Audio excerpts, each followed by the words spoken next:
नमस्कार दोस्तों। आरपीएफ के इस कातिल कांस्टेबल चेतन सिंह का चेहरा याद है आपको? वही चेतन सिंह जिसने चलती ट्रेन में अपने एक सीनियर पुलिस वाले समेत 4 लोगों को गोलियों से भून दिया था।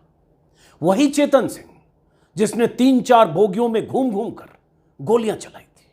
वही चेतन सिंह जिसने दाढ़ी और हुलिया देखकर धार्मिक पहचान के आधार पर चुन चुन कर 3 बेकसूर मुस्लिम यात्रियों को मौत के घाट उतार दिया था।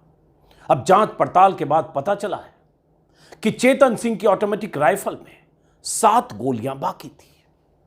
चेतन सिंह एक ही समुदाय के कुछ और लोगों को मारना चाहता था, लेकिन ट्रेन में कुछ लोगों की चीख पुकार के बाद बवाल मच गया।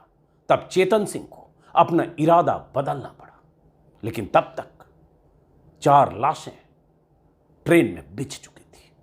एक्सप्रेस और हिंदुस्तान टाइम्स में आज विस्तार से इस बारे में खबर छपी है कि कैसे कांस्टेबल चेतन एक ही समुदाय के कुछ और लोगों को मारने के लिए इस बोगी से उस बोगी तक जा रहा था। उसकी ऑटोमेटिक राइफल की मैगजीन में 7 जिंदा कारतूस थे, जो कुछ और लोगों को मुर्दा करने के लिए काफी थे। यही उसका इरादा भी था। इस खबर को जब सुबह मैंने अखबार में पढ़ा, देखा, तो हैरान रह गया। क्या इरादा था उसका? क्यों ऐसा कर रहा था? रेलवे बोर्ड की तरफ से गठित हाई पावर कमेटी की जांच के बाद इस कातिल कांस्टेबल को आरपीएफ से बर्खास्त कर दिया गया है। चेतन सिंह के ट्रैक रिकॉर्ड की जांच करने पर और भी चौंकाने वाली जानकारियां मिली है। वो जानकारियां इस बात का सबूत है कि चेतन सिंह चलते फिरते मानव बम में तब्दील हो चुका था। मुसलमानों के प्रति हिंसक सोच उसके पोर पोर में भरी हुई थी। यही हिंदुस्तान टाइम्स और एक्सप्रेस की खबर में पुलिस के हवाले से जानकारी दी गई है। वो कभी न कभी कहीं न कहीं यूं ही फटता और 5-10 लोगों की जान लेकर आता। जांच में जानकारी यह भी मिली है कि 6 साल पहले 2017 में भी चेतन सिंह एक बार बिना वजह वाहिद खान नाम के एक शख्स को अपनी पोस्ट तक ले गया था। यह आज के इंडियन एक्सप्रेस में है, और उनके साथ बदसलूकी की थी। उसकी कोई वजह नहीं थी। जांच के बाद उसे सजा भी मिली थी। मतलब यह कि चलती ट्रेन में उस दिन सब कुछ अचानक जरूर हुआ, लेकिन चेतन सिंह के दिमाग में जहर पहले से भरा था और कभी न कभी उसकी राइफल के निशाने पर बेकसूरों को आना ही था। जयपुर मुंबई सुपरफास्ट एक्सप्रेस में 31 जुलाई को चेतन सिंह की गोलियों के निशाने पर आकर जो मारे गए, वो बदनसीब थे। जो बच गए उनकी किस्मत अच्छी थी, वरना चेतन की राइफल में इतने कारतूस बचे थे कि वो एक ही समुदाय के 2, 4, 5 लोगों की हत्या और कर सकता था। यही आज की खबरों में बताया भी गया है। Wanted to kill more people, Hindustan Times में। लंबी जांच पड़ताल के बाद अब यह साबित हो गया है कि चेतन सिंह ने टीकाराम मीणा की हत्या भले ही उनसे हुई बहस में बौखलाकर की थी, लेकिन बाकी 3 की हत्या उसने सिर्फ इसलिए की थी क्योंकि उसे मुसलमानों से नफरत थी। चेतन ने दाढ़ी और हुलिये से पहचान लिया कि ये 3 मुस्लिम हैं, और उसने तीनों को गोली मारकर मौत की नींद सुला दिया। मरने वालों में असगर शेख, सैयद सैफुल्ला और अब्दुल कादिर थे। स्क्रीन पर तीनों की तस्वीरें हैं, जो अलग अलग जगहों से मुंबई की तरफ जा रहे थे। इनका कसूर सिर्फ इतना था कि उसी ट्रेन में सवार थे जिस ट्रेन में सवार चेतन सिंह के सिर पर हैवानियत सवार हो गई थी। चेतन सिंह ने कत्ल के बाद जो कहा था, वो आने वाले बड़े खतरे के अलार्म की तरह है। वो अलार्म जो आपको समझना होगा। हत्या के बाद लाश के पास खड़े होकर मोदी योगी का नाम उसने यूं ही नहीं लिया था। उस पर हम आगे बात करते हैं। पहले जांच से निकली जानकारी की बात कर लेते हैं। चेतन सिंह जब चलती ट्रेन में मुस्लिम चेहरों की तलाश में अलग अलग डब्बों में जा रहा था, तब उसने B3 कोच में बुर्का पहने एक महिला यात्री को भी निशाना बनाया। महिला ने अपने बयान में जांचकर्ताओं को बताया कि चेतन सिंह ने उन पर बंदूक तान दी और उन्हें जय माता दी कहने को मजबूर किया। मौत के डर से बुर्के वाली उस महिला ने जब ऐसा ही किया, जय माता दी बोला धीमी आवाज में, तो चेतन सिंह ने कहा जोर से जय माता दी बोलो। डर के बावजूद उस महिला ने उसकी बंदूक को दूर करते हुए पूछा तुम कौन हो। जवाब में चेतन सिंह ने धमकी थी कि अगर उसने उसके हथियार को छुआ तो उसे गोली मार देगा। उस महिला ने पुलिस को, जांच पड़ताल करने वाली टीम को विस्तार से पूरी घटना बताई है। आपको पता ही होगा कि बीते कुछ सालों से बुर्का और हिजाब के खिलाफ देश में कैसे माहौल बनाया गया है।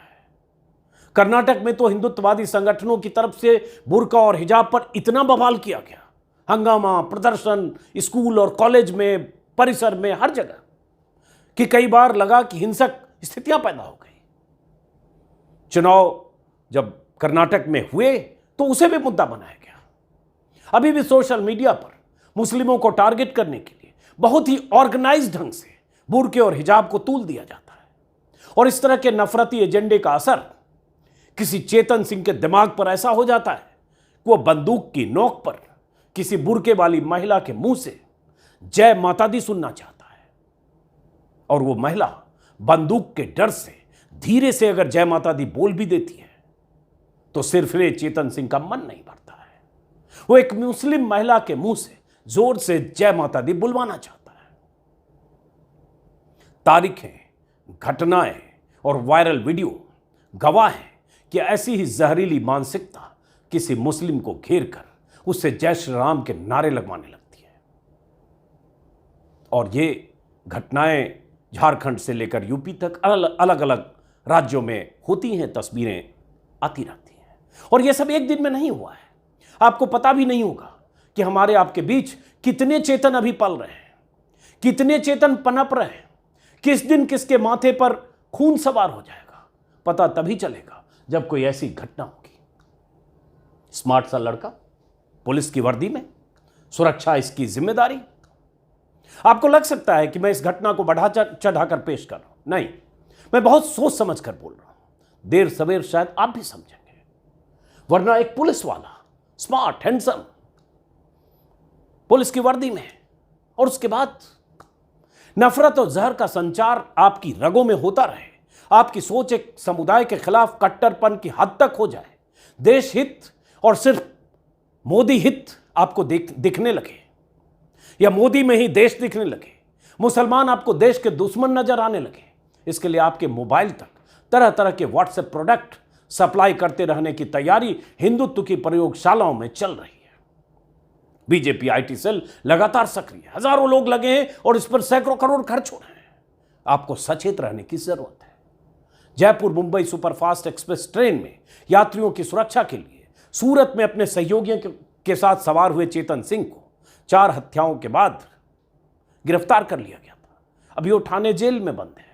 पता नहीं आप में से कितने लोगों को चेतन सिंह का वो वायरल वीडियो याद होगा, या आपने देखा भी या नहीं, जिसमें एक लाश के पास खड़े होकर चेतन सिंह कह रहा था, अगर वोट देना है, अगर हिंदुस्तान में रहना है, तो मैं कहता हूं योगी मोदी ये 2 हैं। समझिए क्या उसके दिमाग में चल रहा था। जब वो वीडियो वायरल हुआ था, वीडियो में जानबूझकर नहीं दिखा रहा हूं, तब पता चला था कि चेतन सिंह के दिमाग में एक धर्म के प्रति कितनी नफरत और मोदी योगी जैसे नेताओं के लिए कितनी अंधभक्ति भरी थी। लेकिन तब बहुत से लोग सोशल मीडिया पर यह साबित करने में जुट गए थे कि चेतन सिंह मानसिक तौर पर बीमार था, विक्षिप्त था, उसका इलाज चल रहा था। ये सब कहने और करने वाले लोग मामले को छोटा करने की कोशिश कर रहे थे। मोदी योगी के प्रति अंधभक्ति में डूबे एक हत्यारे सिपाही के गुनाह को कम करने की कोशिश कर रहे थे।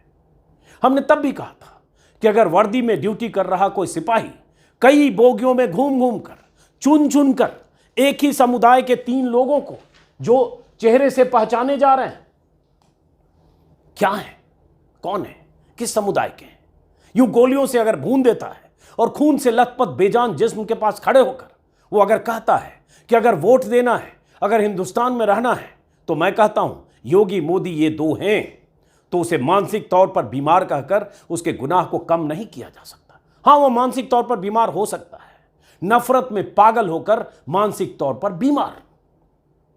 उसके दिमाग में नफरत की जड़ें इतनी गहरी हो जाए कि आदमी मानसिक तौर पर बीमार हो जाए, लेकिन वह कत्ल करने लगे।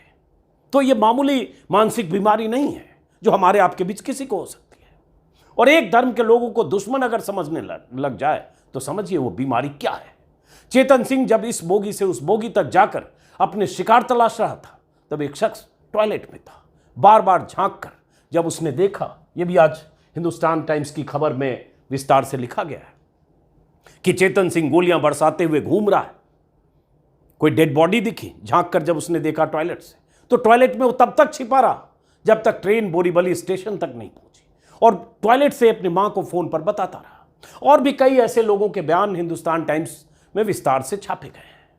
चेतन सिंह के सिर पर कैसे खून सवार था, क्यों लोगों की जान लेने पर आमादा था? क्या ये सब आपको डराता नहीं है? आपको डराता नहीं है कि हम कैसे समाज का निर्माण कर रहे हैं? आपको डराता नहीं है कि धर्मांधता और नफरत इंसान को हैवान बना दे रहा है? चलिए, 4 लोगों के कत्ल के बाद चेतन अब पकड़ा गया, सजा पाएगा, नौकरी से भी गया, लेकिन क्या हमारी आपकी जिम्मेदारी नहीं है कि समाज में फैलते इस जहर को बेअसर करने की दिशा में काम करें, काउंसलिंग करें, लोगों से संवाद करें, समझाने की कोशिश करें, अपने आसपास के लोगों को नफरत की जद में आने से बचाएं? हालांकि मैं जानता हूं यह काम आसान नहीं है। मौजूदा दौर की राजनीति ने देश को जिस दिशा में धकेल दिया है, वो दिशा देश को एक ऐसे एक्सप्रेस वे की तरफ ले जा रहा है जहां नफरत और धर्मांधता की गाड़ियां फर्राटा मार रही है और उन गाड़ियों पर करोड़ों लोग सवार हैं। जब पीएम मोदी अपनी रैलियों में, अपनी सभाओं में कहते हैं कि सबका साथ, सबका विकास, सबका विश्वास, तो सुनने में अच्छा लगता है, किसे अच्छा नहीं लगेगा। लेकिन जब कोई प्रज्ञा सिंह ठाकुर, जब कोई प्रवेश वर्मा, जब कोई कपिल मिश्रा, जब कोई मोनू मानेसर, जब कोई बिट्टू बजरंगी, ऐसे कितने नाम लें, 50 नाम है। जब भारत को हिंदू राष्ट्र बनाने की बात करने वाला कोई बाबा यह बयान देता है नफरत वाले, तो लगता है काश मोदी अपने कहे पर अमल करते और 6 शब्दों के उस नारे पर टिके रहते। सबका साथ 2 शब्द, सबका विकास 2 शब्द, सबका विश्वास 2 शब्द। तो क्या ये 6 शब्द मोदी की जुबान से निकले नारों की शक्ल में 6 शब्द सिर्फ जुमले हैं? जैसे मोदी के नारे को अमित शाह जुमला बता चुके हैं, 15 लाख वाला। तो क्या यह जुमला है? और अगर जुमला नहीं है तो क्या मोदी अमल करते हैं? और अगर मोदी अमल करते तो क्या देश में नफरत की राजनीति जिस ढंग से जड़ें जमा रही है, जिस ढंग से हर शख्स, हर परिवार, हर मोहल्ले, हर गली में नफरत की बातें, हिंसक सोच पनप रही है, क्या देश इस मुहाने पर आता? बहुत सारे लोगों को लगता है कि आप लोग कुछ ज्यादा देख रहे हैं, आप लोग कुछ ज्यादा बता रहे हैं, आप लोग कुछ ज्यादा सचेत कर रहे हैं, आप लोग इसको ज्यादा सीरियसली ले रहे हैं। ऐसा नहीं है। यह चेतन सिंह एक प्रतीक है, इसको प्रतीक के तौर पर देखिए, लेकिन घटनाएं और भी हुई हैं। घटनाओं के स्केल अलग अलग है और अभी वक्त बाकी है। 2, 4, 5 साल, 8 साल देखिए तो सही, कैसे लोग रेडिकलाइज हो रहे हैं। धर्मांधता अगर बढ़ती है, धर्मांधता अगर रगों में दौड़ने लगे तो आपकी चेतना को शून्य कर देता है। इसका नाम भले चेतन सिंह था, लेकिन चेतना शून्य था। इतना चेतना शून्य कि 4 लोगों की हत्या के बाद, जिसमें 3 मुस्लिम थे, वो और मुसलमानों को तलाश कर रहा था और एक बुर्का वाली महिला को कह रहा था जय माता दी, जोर से बोलो।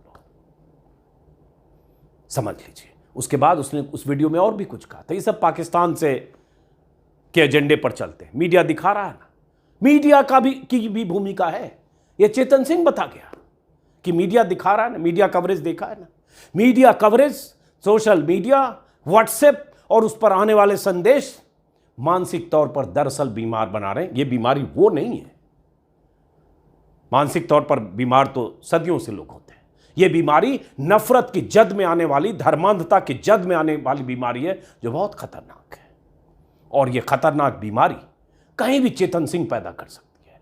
और कहीं भी चेतन सिंह, ये तो पुलिस की वर्दी में था, इसके पास तो सरकारी राइफल थी, इसे तो अधिकृत किया गया था लोगों की सुरक्षा के लिए। सवार भी सूरत में ये तड़के हुआ था बाकी पुलिस वालों के साथ। सुरक्षा के लिए आरपीएफ, रेलवे प्रोटेक्शन फोर्स। और प्रोटेक्शन फोर्स का एक जवान अगर ट्रेन में यूं गोलियां बरसाता हुआ बेकसूरों की जान ले सकता है तो समझिए, कल्पना कीजिए। तो इसलिए हमारी आपकी भी कुछ जिम्मेदारी है। लोग समझें न समझें, फर्क पड़े न पड़े, समझाने की कोशिश तो जारी रहनी चाहिए। उम्मीद पर दुनिया कायम है। फिलहाल इस वीडियो को खत्म करते हैं। नाउम्मीदी और अंधेरे के बीच भी मशाल जलती रहनी चाहिए, उम्मीद की मशाल। नमस्कार।